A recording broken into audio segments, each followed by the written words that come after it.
Young love is indeed the sweetest of them all. And if we are to believe the latest happenings between these two beautiful showbiz personalities, well. This is Awad Ignacio, the Diva that you love. Together with me is my kamaring Ultra Maldita. Hi, this is Alex Brosas. And you are watching the Sunday edition of the Kitty Show. Tarayan at halakihan ng Showbiz Edition, Mare. Kamusta na? At itong bagagandang balita between the beauteous Kai Montinola at ang mukhang prinsipeng si Andres Mulak. How true that they are sharing something in common? Oo. Kasi it's all around social media now that they have an identical wristband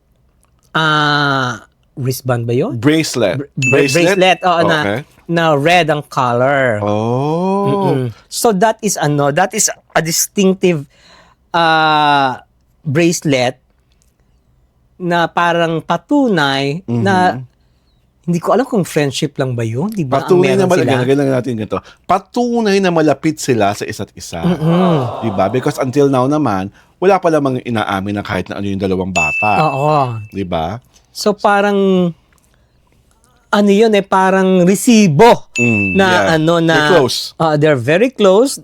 They're very tight as friends, 'di ba? Parang ganon. And they really enjoy each other's company. Diba? 'Di ba kasi nagsimula yan nung nanood actually nagsimula nung there was an event tapos sa isang table sila. That tapos started it yun ang nag-start. Tapos before we know it, nasa na sila Nanonood ng play. Not once but twice. Twice. Na upon the invitation of Andres, yung Bagets, the musical, di ba? And ano pa ba? Nagkita pa ba sila Hindi ko alam kung nakita sila after that. But I'm sure nakikita sila or nag-uusap sila privately kasi paano kayo magkakaroon ng parehong bracelet kung di kayo nag-uusap, kung di kayo nakikita. Hindi. Ibig sabihin, somebody gave the bracelet. So it would be si Andres. It is safe to deduce that it came from Andres. Siyempre siya yung lalaki.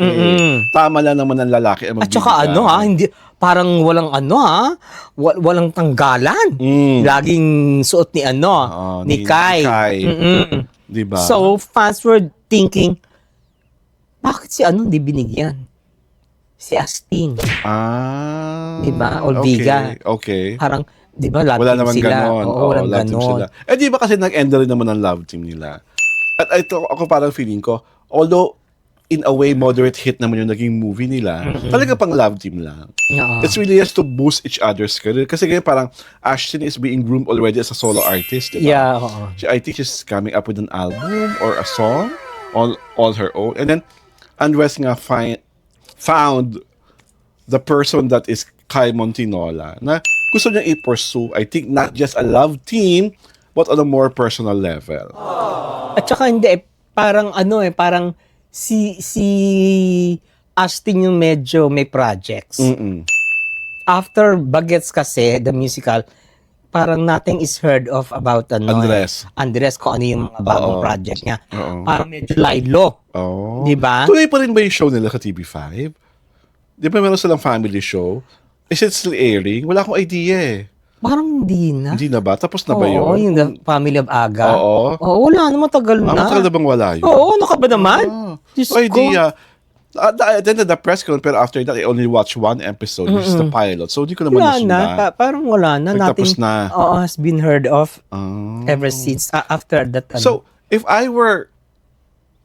Pero kasi parang, honestly, I don't think naman kawalan sa buhay ni Andres kung hindi siya bumongga sa showbiz Ano na? Parang hindi naman kawalan sa buhay niya kung bumongga siya sa showbiz or hindi. Kasi, maayos naman ang buhay nila. Mayaman naman sila. Diba? Tapos naman siya ng pag-aaral. Ako, I would rather him pursue something in the corporate world, make a name for himself there, and then, ito talagang showbiz beckons, then bumalik siya. Hindi kasi naumpisahan na niya yun nga. Pero parang, I think meron pa rin siyang gustong patunayan. Tuloy-tuloy na yun. Pero sabi mo nga, of all the showbiz royals, si Richard Gutierrez lang ang umariba, di ba? Oo. The rest are like shadows of their parents. Mm-mm.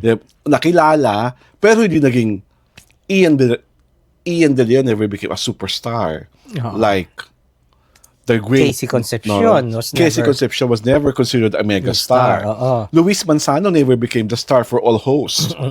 'Di ba? Oo. 'Di ba? Or for that other matter, yung mga iba pa. So, Actually, si ano lang sabi mo nga sa akin, di ba, si Richard lang? At saka, kasi hindi naman masyadong sumikat ang tatay at nanay, si Daniel Padilla. But they're not sure, but hindi sila showbiz royalty. Hindi showbiz royalty si Carla. At Pero they're from showbiz, kaya lang hindi ganun kasikat. Oo. Pero hindi, what I'm trying to Si say Romel, is, if we're going to follow the showbiz royalty history, hindi si Daniel. Ang showbiz royalty, pasok si Richard kasi during the heydays of Eddie Gutierrez, he was really the top matinee idol.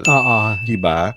Parang siya ang talagang palong-palo. So, showbiz royalty siya. Pero si Daniel, hindi siya showbiz royalty. Pero part of the Padilla clan. But the Padilla clan is not considered royalty eh. Talaga? Diba? Sino ba nabigay ng title ni Carla na Queen Mother? Si Chris. Si Chris. Diba? Hindi naman talaga ayoko na pag-usapan si Mother Carla. Dahil pinag-usapan natin si Andres saka si Caimon Tinola. Andres Mulak is showbiz royalty. Walang duda because anak siya ni Aga Mulak, ang nanay niya beauty queen. Charlene Gonzalez Mulak. Diba? And Andres belongs to the illustrious Mulak clan which had Amalia Fuentes.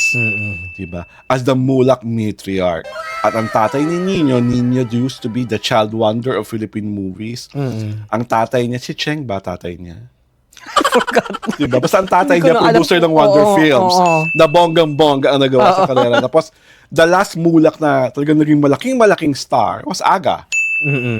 Diba? Of course, it will be difficult for Andres and Atasha to duplicate the success of their father. Oo. Diba? Hindi ano. Lalo na, Aga started just like Andres. Yung gwapo lang, pa-cute lang. But when Aga was directed by Lino Broca in Miguelito, diba? Tuloy-tuloy na yon, diba? Nakita ng mga tao na, uy, parang nung palang umarte itong batang ito.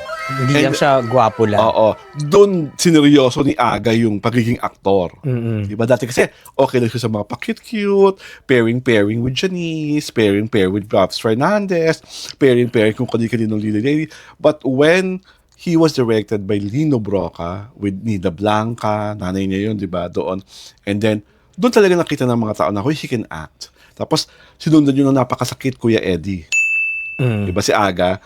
Doon talaga nakita ng mga tao na I think that was by Mario J. I may be wrong. May batang ama pa siya, di ba? Yung Miguelito yun. Miguelito batang ama. So doon nagsimula yung yung ascent ni Aga na, I just hope Andres gets that project. A project like masyadong hilaw pa kasi si batang-bata pa kasi. Si Andres. Siguro it will take 5 more years. Saka he had to have more pain. More experiences para may maghugutan naman siya kasi he literally lived a sheltered life. Pero ang ano kasi is pagka-anak ka na artista, you will live under the shadow of your popular Given naman yun. Diba? Hindi ka talaga di ba you remember you told me na it was that pronouncement was said by the late great Alfie Lorenzo. Di ba? Yun sa kanya galing na pag sikat ang nanay at tatay, imposibleng sumikat ang anak. At yun nga, napatunayan naman yun ng lahat ng mga naging anak ng mga movie queens, movie kings.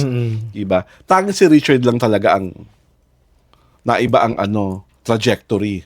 Siya talaga yung sumikat. At talagang naramdaman natin sumikat si Richard noong araw. Hanggang ngayon. May era siya. May era siya, 90s si Richard, di ba? 90s or 2000. Di ba? May era si Richard. Naramdaman mo talaga he was Gutierrez, really, he was really the biggest, one of the biggest stars of all ng kasabay na noon, ang tinatapat sa kanya si Ding Dong. Si Ding Dong, Sila ang pinagsabong ng GMA. Pero si Richard was enjoying the upper hand kasi mas bigger star siya. He had more box office movies kasi kaysa kay Ding Dong. Kasi ang mga kapala ni Richard si Angel Locsin, si Christina, diba? Si Ding Dong parang hinahanapan pa ng tamang vehicle para sumikat. So, we're hoping that the friendship of Andres Mulak and Kai Montinola blossoms further, and that wherever this leads, this is just a beautiful, beautiful combination. This is Alwin Ignacio, the diva that you love. Together with me is my kamaring Ultra Maldita. Hi, this is Alex Brosas. And you are watching The Kitty Show. Tarayan at Halakian Showbiz Edition.